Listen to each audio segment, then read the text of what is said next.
ডাক্তারবাবু একটু দেখে বুঝে শুনে করবেন, কারণ এই প্রথম অপারেশন তো আমার, বুঝতে তো পারছেন খুব ভয়ে ভয়ে আছি আমি। আরে না না, আপনি এরকম ঘাবড়াচ্ছেন কেন? আপনি নিশ্চিন্তে থাকুন, আপনার কিচ্ছু হবে না। আরে আগে শুরু তো করতে দাও, প্রথমে এখানে যাচ্ছ। হ্যাঁ, এরকম ঘাবড়ালে হয়? হ্যাঁ। করতে দিন। আপনি উঠুন, উঠে আপনি বসুন। ঠিক আছে ডাক্তারবাবু। আপনি শুয়ে পড়ুন, আমি এক্ষুনি আসছি।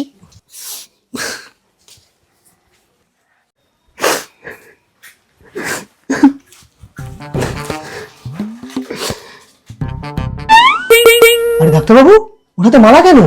ও আসলে মালা এনেছে কারণ এই প্রথম অপারেশন আমি করছি। যদি সাকসেসফুল হয় তাহলে মালাটা আমার গলায় চড়বে, আর যদি আনসাকসেসফুল হয় তাহলে মালাটা প্রভু, হে ভগবান, আমি কোথায় এসে পড়লাম রে বাবা। আরে মালাটা না পরে কোথায় যাচ্ছ? ভগবান।